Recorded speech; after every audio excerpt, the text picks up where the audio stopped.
BBC Radio Lincolnshire. Well, today the team manager of the Red Arrows is here, Ruth Shackleton. She's one of our guest editors this festive season, and she's talking about the topics of interest to her. Next up, the 50th display season of the Red Arrows, which begins in the new year. That's incredible. What a special time for you to be involved. It's been quite a year already with the Middle Eastern tour, and now flat into the 50th display season. So yes, we're now preparing for a momentous occasion. We didn't think that the Red Arrows would be 50 years old. It's quite old, isn't it, really? It is quite old, actually. But although they're like the Doctor, they get new faces every so often, don't they? They do. We rotate quite a lot, but there's about 120 of us on the team. So to be part of it on this year is really special for everybody, from all the engineers, the photographers, to the administrators, to the suppliers, to the logisticians. There's a huge array of people behind the scenes that are really looking forward to it as well, to be part of it all. Yeah, absolutely. And is it quite a close-knit team? It's fantastic, I have to say. Certainly through our recent tour, everybody pulled together and were first class in what they do, because in order to get the jets serviceable, there's a great engineering team working to get that right. Of course, the jets are quite old, so they take a lot of maintaining, and then of course the pilots have got to perform to perfection also, and then the PR team have to choreograph all the interviews and press conferences, and myself as manager have to basically arrange the logistics of getting from one place to another. So if everybody didn't do their bit, there would, there are knock-on effects. There are. Yeah. So it's a huge team effort, and everybody values that team. With the pilots, just between you and me, Ruth, are there any prima donnas? Are there any that you think, oh, for goodness sake, get over yourself? Well, all pilots... Just between me and you. Well... all pilots are a bit loving themselves, aren't they? No.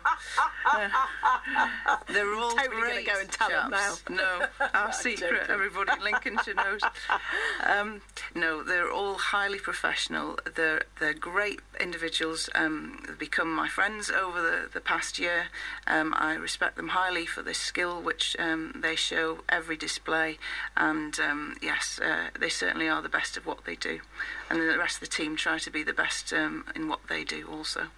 And they are picked as much for their personality, aren't they? That's right. As their flying ability. Well, I was going to just say, half of this year is the lead up to our display season. It's going to take till the end of May until the team are ready to perform for our 80th display season. So there is a lot of work going to be happening. So we start off in Lincolnshire, of course, in Scampton, doing a lot of training in the local area.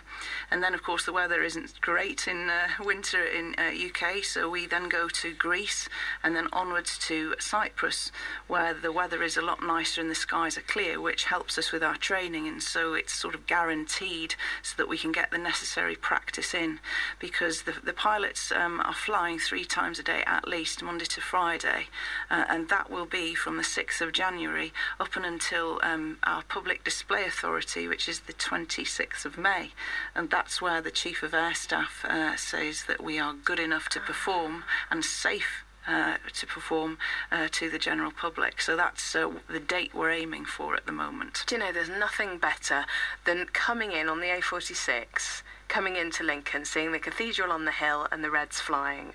It's just and every time I just think they're so lucky. We're so lucky. We are so lucky. Well, I feel very lucky to be in the job I am in.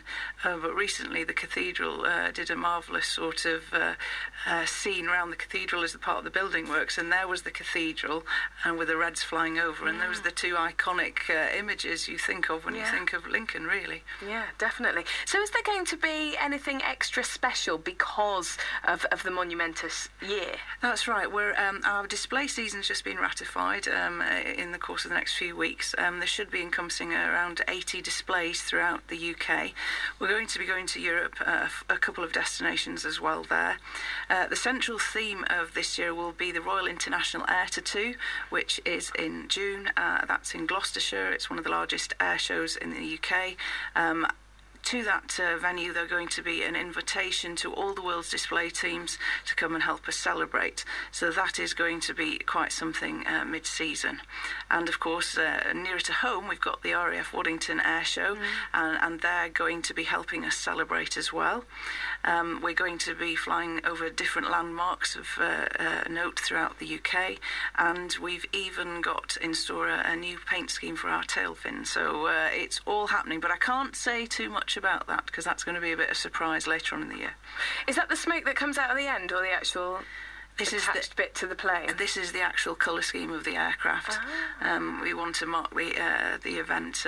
Often you get squadrons in the Air Force and they redo their insignia, etc. So we're going to be changing ours, especially for this year too. That's exciting. When will we find out about that then? Well, it's probably going to be at the beginning of June. Fantastic. Well, we did manage to catch up with Red 10 Squadron Leader Mike Ling, who is going to be part of the team next year, and he says he's really looking forward to it. I know for a fact that the Royal International Air Tattoo down in Fairford in Gloucestershire is having an extra day, actually. Normally it's a 2-day air show, but they're making it a 3-day air show next year, the Friday being centred around the 50th display season of the Red Arrow. So that's a good event for us. There'll obviously be big events. We've got the Waddington Air Show in Lincolnshire, much closer to home, which we're excited about attending again, and hopefully there'll be something planned for that. There will be other events. I'm actually looking at maybe organising a charity golf day as a fundraiser for the John Egging Trust, and maybe other things outside of that as well. So it's quite exciting. A lot of things are still in the planning phase. There's nothing been secured, but we're going to get our nose to the grindstone and get planning everything for next year. Well, Squadron Leader Ling says paying tribute to Red Arrow pilots past and present is important. We'll pay homage to our forebears and remember all those people who have served in the Red Arrows and those who have tragically lost their lives in doing so. But we obviously remember John very closely, and of course Flight Lieutenant Sean Cunningham as well. So they're the closest. They were close friends of mine personally, and we still remember them every day. And that's what reflecting on 50 years is all about. Well, the Red Arrows aren't the only ones with a busy year ahead. Big plans for a heritage centre at RAF Scampton are moving forward. Phil Bonner is from Aviation Heritage Lincolnshire, and he's explained what stage they're at. We've had a feasibility study, and the whole process behind that was, would it be feasible to really develop RAF Scampton as a big aviation heritage centre, a big attraction here in the county? And the County Council have been looking as to how they could work in partnership with the RAF to actually develop the site, and the consultants came back to say yes, it is quite feasible, and we've kind of worked with the consultants, and we reckon that you could really develop Scampton, really tell the story not just of Scampton but also World War I aviation in the county, and also the Cold War, and these are two areas of aviation heritage in the county that haven't been fully developed yet, and Scampton would be ideal for that. So having got the green light from the consultants to say it is feasible, the next stage now is to sort of try and find out where we can get sources of funding to make this happen. So, a busy year ahead for aviation heritage in Lincolnshire. Ruth, what do you think about these plans at Scampton? Well, it seems very exciting, very interesting. Yeah. Lincolnshire has got a rich aviation heritage, and it would be nice that we should really capitalise on it to make it a cultural attraction for the county and get some visitors to the region to celebrate this history. Of course, it's not just the present-day Red Arrows.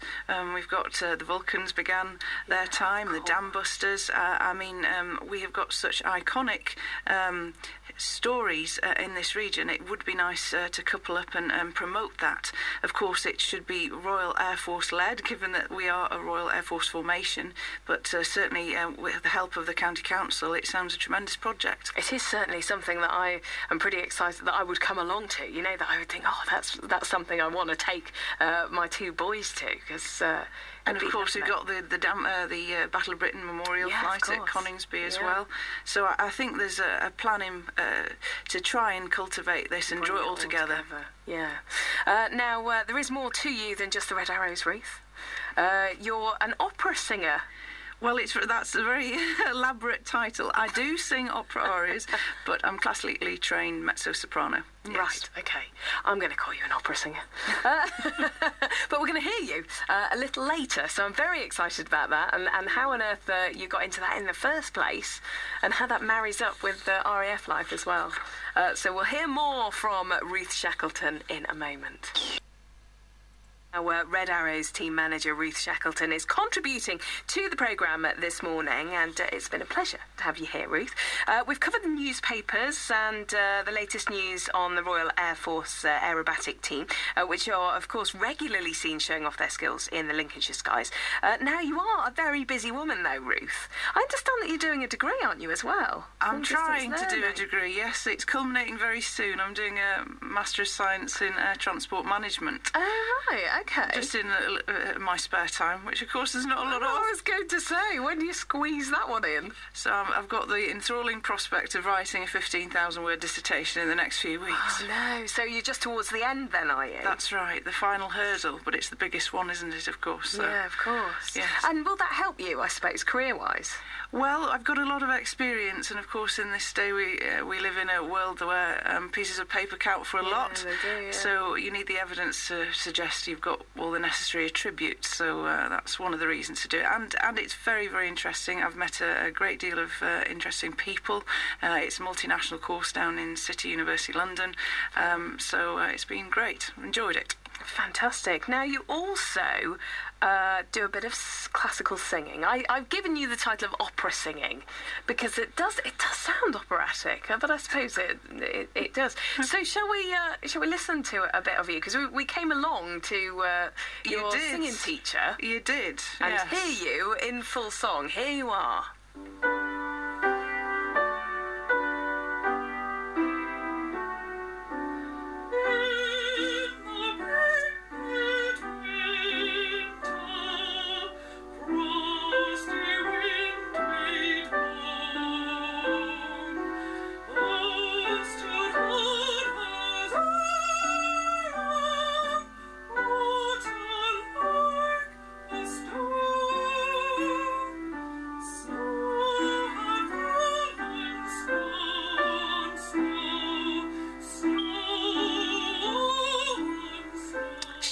Isn't she? Ruth Shackleton singing in the bleak midwinter. So when did this all start then? Well, I was a little girl at school, and I always liked singing, but I was given a singing scholarship for some lessons. So that occurred when I was 8 and 9, and it continued the lessons, and I eventually became choir leader at Trinity College Glenalmond, which is the school I ended up at. Wow. And from there, I've tried to continue the lessons in my own time, right? Because of course juggling work and everything else that occurs in life. So when I joined the Air Force, of course, I moved every 2 or 3 years, and I had singing teachers throughout that time. And I was sent to Naples in Italy for 2 years working with NATO, and I was taught by an Italian opera singer in Naples. I was very lucky. And then recently I've moved into Lincoln, of course, because of the job with the Red Arrows, and I have a wonderful singing teacher by the name of Stephen Holloway, who is based with English National Opera, and he is teaching me at the moment. So do you always, it isn't something that you can just learn and then you just have it for the rest of your life. It is something that you need to keep learning. Well, I think if you don't use it, you lose it. Yeah. It involves a lot of practice, and you can get rusty. Yeah. But it's hugely important to have a very good teacher, because they can steer you in the right direction. And of course, as you grow older, rather like you mature, your voice changes. And so it matures. And for the better or worse? Well, they say that for a lady sort of late 30s, 40s is the time where your voice is the best, because it matures over time. So I should be peaking around now. You should. Maybe you should give it a go. I don't see think your dulcet tones in the airways. Can you imagine? Crikey, I wouldn't do that to any of you, don't worry.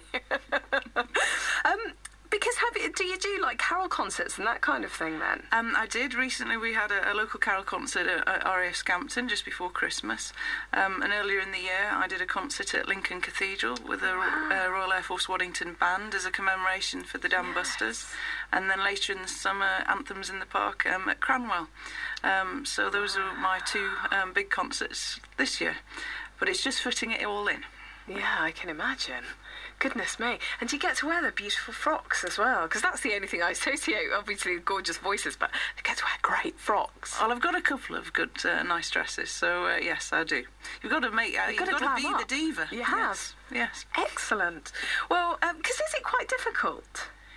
It is difficult because, wherever you sing, there's different acoustics, there's different audiences, there's different accompaniments, and of course your accompanist is so crucial in the way that you sing. So, yes, it alters each and every venue.